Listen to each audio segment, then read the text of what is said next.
किया है।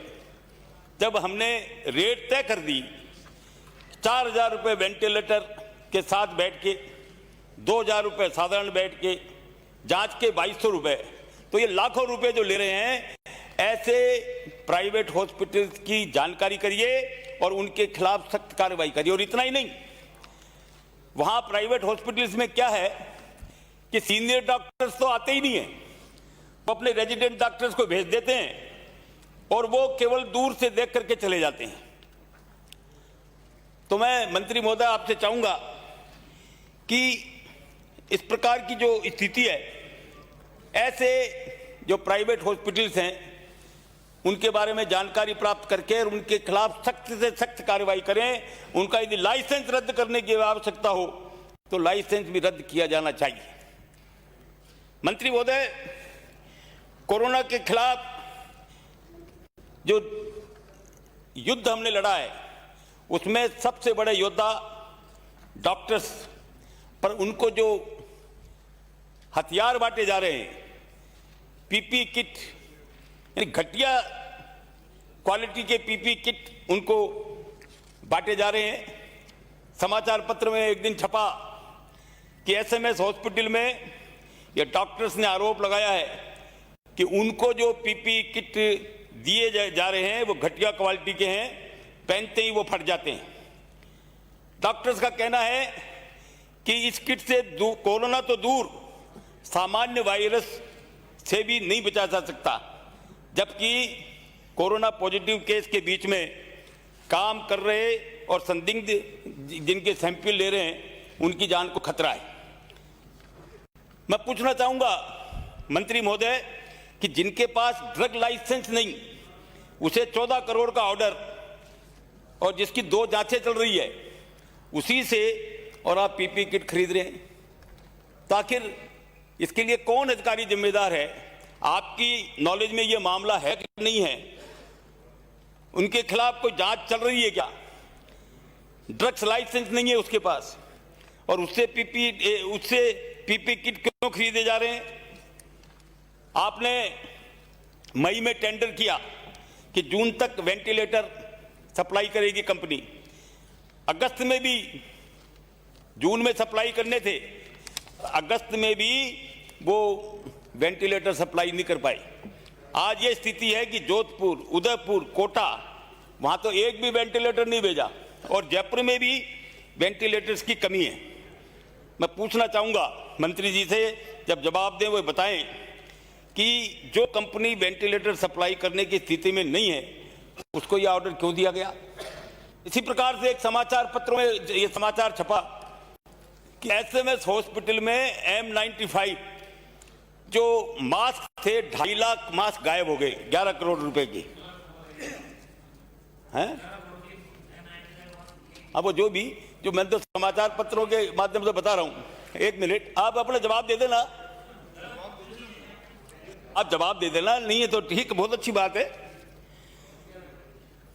और सबसे गंभीर बात, आपने कहा कि सरकारी अस्पतालों में बहुत अच्छी व्यवस्था है। आपने पढ़ा हुआ नवरत्न महावर, उसने RUHS में वो भर्ती हुआ और वहां की अव्यवस्थाओं से त्रस्त होकर उसने वीडियो बनाया और वीडियो में उसने कहा कि मैं यहां की अव्यवस्थाओं से तंग होकर के आत्महत्या कर रहा हूं, और फिर उसने आत्महत्या कर ली, मौत हो गई उसकी।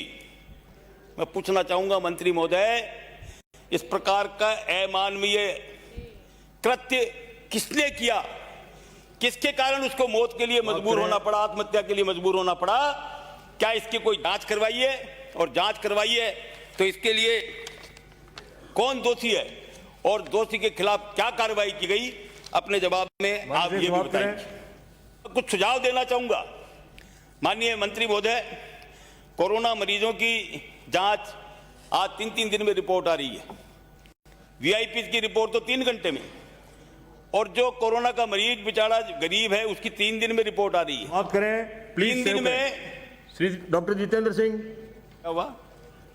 समाप्त करें। और क्या 3 दिन में 10 मिनट नहीं हुए साहब, मेरे को 10 मिनट हो गए आपको बोलते हुए। 2 मिनट प्लीज सेव करें। डॉक्टर जितेंद्र सिंह, एक बार मैं सुझाव दे दूं आपको तो, काफी सुझाव आ गए, काफी बहुमूल्य सुझाव आ सुझाव गए। तो दे दूं। प्लीज विराजिए, विराजिए। अजी सुझाव दे दूं मैं। डॉक्टर जितेंद्र सिंह, माननीय अध्यक्ष सभापति महोदय, मैं सुझाव दे देता हूँ 2 मिनट में सुझाव दे देता हूँ। डॉक्टर अंकित नहीं होगा। आज मैं बहुमूल्य सुझाव दे देता हूँ, आप जरा इसको प्लीज सेव करें, प्लीज प्लीज। माननीय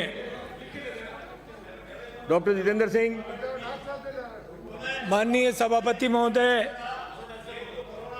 अंकित नहीं होगा। माननीय डॉक्टर जितेंद्र सिंह, माननीय सभापति महोदय, कोरोना पे हाउस में चर्चा हो रही है और डॉक्टर होने के नाते मेरा ये जिम्मेदारी है कि मैं इसके बारे में माननीय सदस्य, प्लीज सेव करें। मैं अवगत कराऊं हाउस को।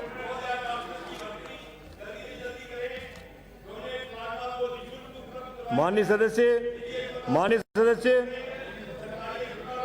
माननीय सदस्य, माननीय सदस्य, प्लीज विराजिए। ऑनरेबल सभापति महोदय, बहुत इंपॉर्टेंट कोरोना पे चर्चा हो रही है और पहले तो मैं पूरे हाउस को धन्यवाद देना चाहूँगा कि कोरोना के वक्त में माननीय विधायक महोदय ने अपने बजट से 50 लाख रुपए करीब करीब अधिकतर विधानसभा क्षेत्रों में दिया और मेरा आग्रह है सभी माननीय विधायकों से कि एक एक दिन का अगर वेतन देंगे तो पूरे राजस्थान में ये एनकरेज करेगा। इसके अंदर माननीय सभापति महोदय, 450 साल पहले नॉस्ट्रेडम पैदा हुए थे फ्रांस में और वो भविष्य वक्ता थे। उन्होंने कहा था कि 2016 और 2023 के बीच में 26 के बीच में 2 बार वर्ल्ड वॉर हो चुका, तीसरा विश्व युद्ध होगा और मैं समझता हूं it will be accidental war. और जो कोरोना का हुआ, it is almost a bacterial war which has affected whole of the world और WHO को इसको एक महामारी घोषित करना पड़ा। माननीय सभापति महोदय, माननीय सभापति महोदय, माननीय हमारे minister of health, medical health ने बहुत विस्तार से बता दिया है चर्चा करके कि वर्ल्ड में क्या पोजीशन है कोरोना की। इवन जो राजस्थान मॉडल था या भीलवाड़ा मॉडल था, ये पूरे माननीय प्रधानमंत्री जी ने इसको अप्रिशिएट किया। And a country like USA, जहाँ पे ह्यूस्टन के अंदर खुद मेरी बच्ची वहीं डॉक्टर है, ये Rajasthan model was discuss there. और अगर कहीं USA में सबसे कम कोरोना है तो ह्यूस्टन के अंदर है, टेक्सास के अंदर। तो राजस्थान का आइसोलेशन मॉडल वहाँ अख्तियार किया गया।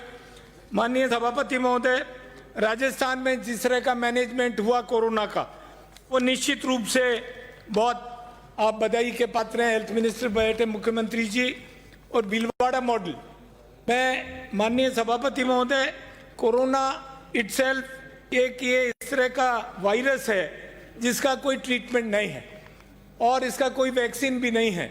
इट इज सिंपली 3 तरह का होता है ये। फर्स्ट स्टेज के अंदर हल्का गले में खराश होती है, जुकाम होती है, हल्की सी खांसी होती है। सेकंड स्टेज में रेस्पिरेटरी डिप्रेशन होता है। थर्ड स्टेज में वेंटिलेटर की जरूरत पड़ती है जिसमें और सबसे बढ़कर जो खतरनाक बात है सभापति महोदय, जो कॉमन मैन है, जैसे डॉक्टर्स हैं, हमारे पॉलिटिशियंस हैं, they are the soft target for corona. तो इसलिए बहुत सावधान रहने की जरूरत है इसके अंदर। और सबसे बढ़कर सोसाइटी में कोरोना का एक तरह के कोरोना पेशेंट को इस तरह से देखा जाता है जैसे पहले लेपर्स को देखा जाता था, उनको आइसोलेशन में पटक देते। Corona is a normal disease, we have to live with corona. Corona के साथ हमको जिंदा रहना पड़ेगा, इसलिए हमको ये सब स्टेबिलिटी के साथ सारा का सारा करना। भीलवाड़ा मॉडल इटसेल्फ पूरे कंट्री का एक लैंडमार्क थी। उसके अंदर 6000 टीमें बनाई गई और ऑलमोस्ट 24 लाख लोगों का स्क्रीनिंग हुआ और इस तरह से वो उन्होंने 3 फेजेज में किया। उन्होंने कर्फ्यू लगाया, उन्होंने क्वारंटीन किया और अल्टीमेटली वो वहीं चेक हुआ। मैं स्वयं, मेरे जो झुंझुनू मेरा अपना विधानसभा क्षेत्र है, वहाँ का जो एक लाइन ऑफ ट्रीटमेंट के अंदर 3 तरह का कोरोना, फर्स्ट स्टेज में जुकाम होता है, सेकंड मैंने बताया, लेकिन जो लाइन ऑफ ट्रीटमेंट है जो माननीय हेल्थ मिनिस्टर ने डिस्क्रिप्शन करके बताया, उसके अंदर जो लेटेस्ट इंट्रोडक्शन है दैट इज प्लाज्मा डोनेशन। और मैं, माननीय मंत्री जी बैठे हैं, मेरे विधानसभा क्षेत्र झुंझुनू से उन्होंने हमारा जो फर्स्ट टीम बनी कोरोना जिसकी प्लाज्मा डोनर्स की, वो खुद आई और उन्होंने डोनेट किया, प्लाज्मा डोनेट किया। उन्होंने 50 लोग थे डोनेट करने वाले, फर्स्ट फेज में उन्होंने donate. It's very very essential कि जिस तरह से ब्लड डोनेशन करते हैं उस तरह से हमें प्लाज्मा डोनेशन के लिए एनकरेज करना चाहिए। सर आप सभापति महोदय, जिस तरह से चाइना में ये फैला और पूरे विश्व में हिल गया, लेकिन राजस्थान में जैसा कि माननीय मंत्री महोदय ने कहा, डेथ रेट इज 1.4% ओनली, जो पूरे कंट्री के अंदर सबसे बेस्ट है। सबसे ज्यादा इंपॉर्टेंट जो चीज है माननीय सभापति महोदय, वो ये है कि उससे आप prevention is better than cure. तो प्रिवेंशन के लिए सबसे ज्यादा जरूरी है mask and social distance and washing of the hands. It should not be taken lightly. इसीलिए एकदम में आउटबर्स्ट हो रहा है, लोग भूल गए कि इसकी गंभीरता क्या है। मैं माननीय हमारे मंत्री जी से भी कहना चाहूंगा, जब 300 पेशेंट पर डे आ रहे थे कोरोना के, उस वक्त डॉक्टर्स को क्वारंटीन किया जा रहा था 1 वीक की ड्यूटी के बाद। आज 1300 आ रहे हैं, लेकिन क्वारंटीन हटा दी गई है। और सबसे खतरनाक जो बात हो रही है माननीय सभापति महोदय, SMS hospital was previously meant for corona, इधर से उसको रोककर उन्होंने RUHS बनाए जाए। 500 पेशेंट्स हैं और उनका ट्रीटमेंट चल रहा है, लेकिन ये अत्यंत आवश्यक है। आज इंपॉर्टेंट सर्जरी सब बंद, किडनी ट्रांसप्लांट नहीं हो सकती। किडनी ट्रांसप्लांट की क्यों लग रही है? क्योंकि अगर उसको स्पेसिफिकली नहीं किया गया, बाईपास सर्जरी SMS में रुकी पड़ी है, मेजर सर्जरी सारी की सारी रुकी हुई हैं। इसलिए उसको हमको देखना पड़ेगा कि कोरोना जो कि एक मैं तो कहूँगा एक जुकाम का एक रूप है, उसके आड़ के अंदर कहीं जो गंभीर रोगी है वो बेचारे सफर नहीं कर रहे हैं, वो कर रहे हैं, सफर कर रहे हैं। तो इसलिए we have to look after it. सभापति महोदय, बहुत लंबी बात मुझे नहीं कहनी, मैं तो एक ही बात कहना चाहूँगा कि सोसाइटी के अंदर जिस तरह से मैंने माननीय मुख्यमंत्री जी ने किया इसको, वो निश्चित रूप से देखने वाली बात थी कि राजस्थान एक रोल मॉडल पूरे कंट्री के अंदर बना। और लाइन ऑफ ट्रीटमेंट के अंदर इवन जो हिंदुस्तान के अंदर था क्लोरोक्विन फॉस्फेट, माननीय डिप्टी लीडर ऑफ अपोजिशन तो हेल्थ मिनिस्टर रहे हैं, इनोजाल तो सामने बहुत देर से हमारे बोल रहे थे, वो भी हेल्थ मिनिस्टर रहे हैं। Chloroquine was the first line of treatment which was even appreciated by President Donald Trump. तो उसके बाद में बाकी डिस्क्रिप्शन बहुत लंबे रूप से आपने दे दिए माननीय हेल्थ मिनिस्टर ने। तो राजस्थान के अंदर फर्स्ट लाइन, राजस्थान पूरे कंट्री के अंदर अपने आप में एक रोल मॉडल रहा। और जिस तरह से पूरे अलग अलग डिस्ट्रिक्ट के अंदर 33 मेडिकल कॉलेजेस थे, उन्होंने जिस तरह से लाइन ऑफ ट्रीटमेंट उन्होंने किया, उन्होंने अन्य जो बॉर्डर थी वो सारी सील की गई। और हर डिस्ट्रिक्ट में पहले लैब नहीं थी माननीय सभापति महोदय, हर 33 डिस्ट्रिक्ट्स में आज इन्वेस्टिगेशन लैब है जिसके अंदर कोरोना का डायग्नोसिस हो सकता है। Almost I think every district hospital is treating corona patients. को झुंझुनू में हमारे कोरोना पेशेंट है। क्वारंटीन और कोविड केयर सेंटर बने और सैंपलिंग की व्यवस्था करी। आज हर जगह 50,000 सैंपल राजस्थान में लिए जा रहे हैं। माननीय मंत्री जी बता रहे हैं कि और भी फैसिलिटी हैं, लेकिन डिस्ट्रिक्ट हेडक्वार्टर पे जब हम इसको एनकरेज करेंगे तब एक्चुअली इसका डिसीजन हो पाएगा। सुपर स्प्रेडर्स होते हैं छोटे दुकानदार। खुद मेरे विधानसभा क्षेत्र खेतड़ी में बाजार में 40 कोरोना पॉजिटिव निकल गए। कोई जयपुर से आया, कोई वहां से गया, एंड दे बिकेम इन्फेक्टेड सारी फैमिली को। They are the alarming situation. अगर सुपर स्प्रेडर्स है, दुकानदार है, वही कोरोना का हो गया, वो तो रोज 50 को कोरोना कर देगा। तो super spreaders should be checked. माननीय सभापति महोदय, इसके अलावा जो महत्वपूर्ण बात थी वो इन एडवर्स सर्कमस्टेंसेस के अंदर पूरे राजस्थान में जिस तरह से माननीय मुख्यमंत्री जी ने 5.5 करोड़ लोगों के लिए करीबन 65% के लिए 51.4% हमारे गेहूं की व्यवस्था करी, दाल की व्यवस्था करी पर फैमिली, किसी को भूखा नहीं रहने दूंगा, ये अपने आप में बहुत बड़ी बात थी, चरितार्थ करके दिखाया। ये हमारे इंदिरा रसोई योजना चली, ये गरीबों के लिए 8 रुपए के अंदर भोजन की व्यवस्था हुई। मैं समझता हूँ Rajasthan is a role model in every sector. जिस तरह से राजस्थान में सबसे कम हमारी मोर्टिलिटी हुई, सबसे कम हम राजस्थान में पूरे कंट्री में 13वें नंबर पे हैं, जो सबसे सेफ है। तो ये अपने आप में बहुत बड़ी बात थी। माननीय सदस्य। माननीय सभापति महोदय, मैं लास्ट में क्या बताना चाहूंगा, ये अत्यंत आवश्यक है। इस समय कोरोना ने होटल बिजनेस को, एजुकेशन को और हमारे दुकान को सबको समाप्त कर दिया। तब the important thing is this कि पब्लिक हेल्थ ऑर्डर एक जिस तरह से यूनाइटेड स्टेट्स ने सबने कर रखा है कि we should go, government agencies involve should enforce strict compliance of the public health order, ताकि हर एक को मौका मिले, बच्चों की एजुकेशन खराब नहीं हो। माननीय मुख्यमंत्री जी ने हमारे मजदूरों के लिए, बच्चों के लिए जो व्यवस्था की, ट्रांसपोर्टेशन की, फ्री ट्रांसपोर्टेशन की, ये अपने आप में बहुत जरूरी है। और मैं सभी साथियों से आग्रह करूंगा कि कोरोना को सीरियसली लेना चाहिए और आप सब लोग ले रहे हैं। बहुत बहुत धन्यवाद। श्री ज्ञानचंद पारक। माननीय सभापति महोदय, इस कोरोना की चर्चा के दौरान माननीय मंत्री महोदय ने अपनी कुछ उपलब्धियों को लेकर अपनी पीठ थपथपाई, वाहवाही भी लूटने का आपने पूरा प्रयास किया। नो डाउट हम राजस्थान वाले भाग्यशाली है कि जो महामारी पूरे देश को या पूरे विश्व को खौफ में ला रही थी, यहां न डर है न खौफ है। पर मात्र एक आप इस वाहवाही के अकेले हकदार नहीं हो, आपने भी काम किया, पर केंद्र सरकार ने जो योगदान दिया ना, उसका जिक्र करते तो शायद ये चर्चा सार्थक होती। केंद्र ने भी आपको जो आपने चाहा उसको देने में कमी रखी नहीं। चाहे टेस्टिंग की बात आप करते हो कि हमने 33 जिलों में टेस्टिंग चालू कर दी, तो देश के अधिकांश प्रांतों में ये टेस्टिंग की संख्या बढ़ी है, मात्र अपने यहां नहीं बढ़ी। वेंटिलेटर जितने केंद्र ने दिए ना, मेरे यहां 22 वेंटिलेटर आए, 23 केंद्र से हमको मिले हैं। और जब हम राजनीति से ऊपर उठकर इसमें चर्चा करना चाहते हैं तो हम सबका योगदान उसकी सराहना करें, मात्र अपनी सराहना नहीं। माननीय मंत्री महोदय, कुछ कमियों की ओर आपको मैं जरूर आपका ध्यान चाहूंगा।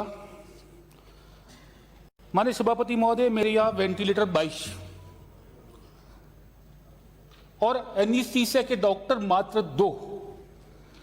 अब वो सीजरियन भी करवाए, कोई इमरजेंसी ऑपरेशन हो तो वो भी उसके जुम्मे। ये वेंटिलेटर ऑपरेट करेगा कौन? और लगभग 30% मरीज ऐसे थे जिनको वेंटिलेटर की आवश्यकता थी पर कोई ऑपरेट करने वाला था नहीं। तो मेरा आग्रह रहेगा कि जहां वेंटिलेटर है वहां पर्याप्त मात्रा में एनेस्थीसिया के डॉक्टर मिल जाए। कई डॉक्टर ऐसे होंगे जो कहीं बेकार बैठे होंगे। माननीय सभापति महोदय, अब तक जो मृत्यु का बड़ा कारण रहा है इस कोरोना में, वो फेफड़ों में कफ का जमाव, निमोनिया का पेच, उसकी वजह से सांस में दिक्कत, उसकी वजह से ऑक्सीजन लेवल में कमी।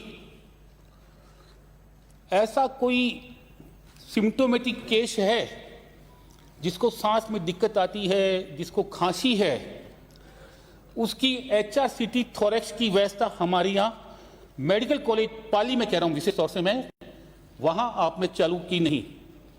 अधिकांश केस वही जो मौत, जिनकी मौत हुई है, अगर समय पर उनकी HRCT थोरैक्स हो जाती तो और समय पर उनको माकूल इलाज मिल जाता ना, तो शायद हम कईयों को बचा देते। कई बार असिम्टोमेटिक केस है लेकिन निमोनिया का पेच उसमें पता ही नहीं उसको। थोड़ा डॉक्टरों को आग्रह करें, कहें, आदेश दे आप उनको कि इसमें कोताही, लापरवाही कहीं नहीं। लगता है जरूरी है, करवा दें। प्लाज्मा थेरेपी का आपने जिक्र किया अभी कि प्रदेश में 211 गंभीर रोगियों को प्लाज्मा थेरेपी चढ़ाई गई और प्लाज्मा थेरेपी के कारण 211 मरीज सबके सब ठीक हो गए। माननीय मंत्री महोदय, आपको गलत जानकारी दी है। सारी अच्छी थेरेपी है। प्रतिशत सारे ठीक हो गए, ये सही नहीं है। मेरे पाली के 2 व्यक्ति जिनको मैं जानता हूं, जिनको मैंने एम्स में भिजवाया था, श्याम सुंदर डानी और प्रकाश अग्रवाल, दोनों को प्लाज्मा थेरेपी मिली पर बचे नहीं। तो प्लाज्मा थेरेपी बहुत अच्छी है। अगर अच्छी है तो आप जो मेडिकल कॉलेज है वहां आप इसको चालू क्यों नहीं करवाते? ये सारे के सारे जो है ना प्लाज्मा थेरेपी या तो एसएमएस में या एम्स जोधपुर में, यहां तक कि आपका जो जोधपुर का महात्मा गांधी अस्पताल है, जो पश्चिमी राजस्थान का सबसे बड़ा कोविड सेंटर है, वहां भी आपकी प्लाज्मा थेरेपी अभी चालू नहीं हुई। ये जो आपके कोविड की जांच होती ना, ये आपकी आरटी-पीसीआर के जरिए होती है और आईसीएमआर ने भी कहा है कि 70% परिणाम ही सही है। 30% सही होते हुए भी वो पॉजिटिव होते हुए नेगेटिव आते हैं, ये वो खुद मान रहा है। ये जो 30% है ना, वो भी हमारे दायरे में आ जाए, उसकी जांच भी प्रमाणित हो जाए, तो उसमें जो भी एंटीजन बॉडी टेस्ट है वो भी आप करवाएं कम से कम, तो वो अपनी प्रामाणिकता रहेगी, उसको इलाज मिल जाएगा। उसकी HRCT करवा दोगे तो भी आपकी रिपोर्ट वो आपके काफ़ी सहायक हो जाएगी। तो ये जांच भी आप, एंटीजन बॉडी जांच भी आप कम से कम चालू करवा दें। और माननीय मंत्री महोदय, ये आपने मशीनें भेजी CPAP और BPAP, भिजवा तो दी आपने, 3 महीने हो गए। थोड़ा पता लगाओ कि कौन कौन सी कॉलेज में ये इंस्टॉल हो गई और कौन कौन सी बाकी है। इस गंभीर स्थिति में भी 3-3 महीने मशीनें भेजने के बाद में इंस्टॉल नहीं होता है ना, तो उसका जो भी जिम्मेवार है ना, उसके विरुद्ध आप कार्रवाई की बात नहीं करोगे ना, तो शायद हो सकता है कि और लंबा समय लग जाएगा। इसलिए भी क्योंकि पाली में आई हुई है, अभी तक इंस्टॉल नहीं हुई है। तो आप अब तो आप फ्री हो गए, बीच में तो आप 35 दिन 40 दिन लॉकडाउन में चले गए थे और अब तो आप बिल्कुल फ्री हो। तो पहले पब्लिक लॉकडाउन में थी, फिर आप चले गए, तो आपकी मशीनें भी है ना, ये आपकी उपयोगी मशीनें भी अभी लॉकडाउन के अंदर है, उनको थोड़ा बाहर निकालो आप। 2 मिनट की बात करो, मैंने बात ही कहा कि 10 मिनट का समय दिया, 10 मिनट भी 5 मिनट में देख रहा हूँ मैं घड़ी। श्री राम नारायण मीणा, 10 मिनट का कह रहे हैं। प्लीज सहयोग करें। आदरणीय सभापति महोदय, 1 मिनट। माननीय सदस्य, कोविड-19 के बारे में माननीय सदस्य, मैं सभी माननीय सदस्यों से आग्रह करूंगा,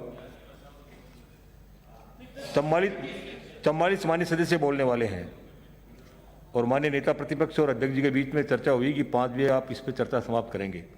मुझे कोई एतराज नहीं है, आप यदि सारा टाइम एक साथ एक आदमी बोलना चाहे, मुझे कोई दिक्कत नहीं, प्लीज सेव करें। 45 आदमी यदि बोलेंगे और 5-5 मिनट बोलेंगे तो आप अंदाजा लगा लेंगे कितने बजे सदन का जो है कार्रवाई। तो बोलना तो आपको से, आपको यदि मैं टाइम दूंगा तो वो लोग वंचित होंगे जो शाम तक बैठे रहते हैं। प्लीज। सभापति महोदय, मेरा समय निकल रहा है। मैं ये स्लिप आपको भिजवा देता हूँ, आप टाइम तय कर दीजिए। 45 लोग हैं आपने कहा, तो इनमें से कटौती हो जाएगी। लेकिन क्या है कि ज्ञान जी का अधिकांश समय हॉस्पिटल और हॉस्पिटल की सेवा में गुजरता है।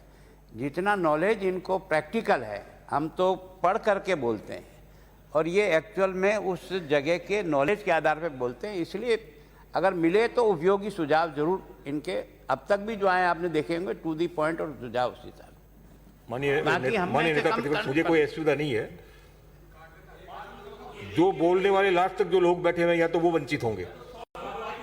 तो 2 मिनट में कोई उपयोगी सुझाव है तो मैं माननीय सदस्य कहूंगा मुझे लिख के दे दें, राज्य के हित में होगा जरूर उसको। अपनी बात समाप्त करें। 5 मिनट का और का है तो 5 मिनट में और कर देता हूं मैं। 2 मिनट में समाप्त करें। 5 मिनट। माननीय मंत्री महोदय, 3 मामला है फिर ये तो। आपने अपने वक्त में उद्बोधन में कहा, आपने ब्रोंकोस्कोपी उपकरण के बारे में आपने जिक्र किया। थोड़ा पता लगा दो कौन कौन सी मेडिकल कॉलेज में कितने ब्रोंकोस्कोपी है। पाली मेडिकल कॉलेज में मात्र 1 ब्रोंकोस्कोपी, वो भी पहले की सरकार की दी हुई। जब आपका इतना उपयोगी उपकरण है तो 5 साल में आपने ये ब्रोंकोस्कोपी क्यों नहीं उपलब्ध कराई? इसका गुनाहगार कौन है? इसका भी थोड़ा आप ना एनालिसिस कर देना माननीय मंत्री महोदय। और माननीय मंत्री महोदय, प्रत्येक मेडिकल कॉलेज में आपका हाई फ्लो नेजल कोनुला, जिससे कोविड का जो फेमिनिया का मरीज है, जिसको सांस लेने में दिक्कत आती है, बहुत जरूरी है। आपने ऐसे कई उपकरण जिनकी आवश्यकता कम थी ज़्यादा भिजवा दिए, और कई ऐसे उपकरण जिनकी आवश्यकता थी आप भिजवा नहीं पाए 5 महीने में। कम से कम ऐसे जो उपकरण है जो डॉक्टर आपको लिख के देते हैं बड़ी कम संख्या में भेजो, पर माननीय मंत्री महोदय भिजवाए। इस उपकरण की बहुत ज़्यादा आवश्यकता है माननीय मंत्री महोदय।